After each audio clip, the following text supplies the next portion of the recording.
Here's a little tip I'm going to show you. Because I'm going to be skimming over this wall again.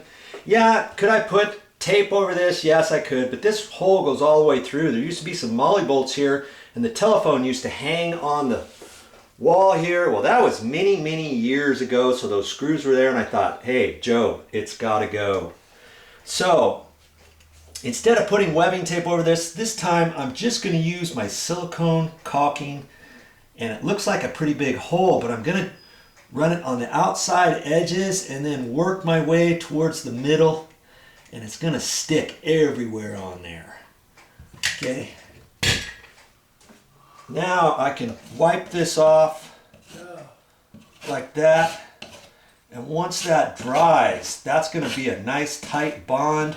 And then from there, I can put my quickset over that without having to worry about putting any tape and bulging the wall out or making a big old huge patch.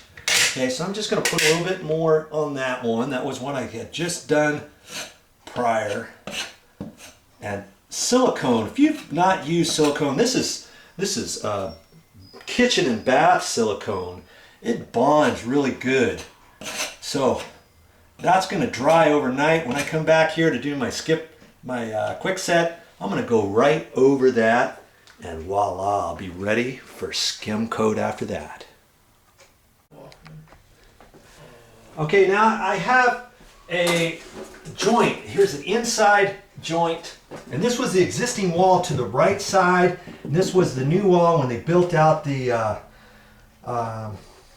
bay window. They ran sheetrock over here, and they might have flat taped the sheetrock here because there's a hairline crack here. So what I'm going to do is I'm just going to take some caulking, and I'm going to run a thin bead down there, and that's going to bond both sides of the wall together.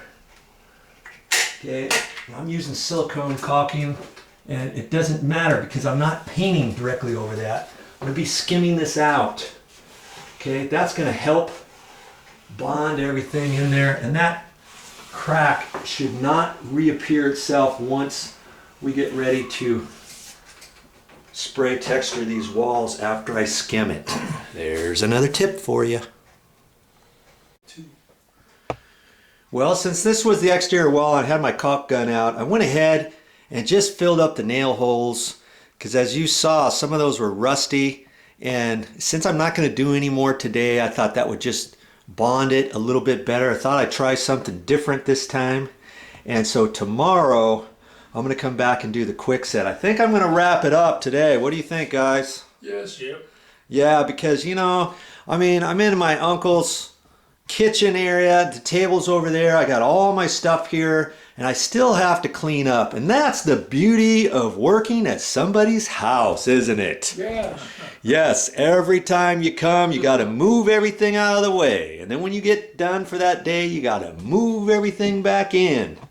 Yes. So I got to do that now so that I can get this guy right here home. Yes. Yes. Not in a hurry. I am.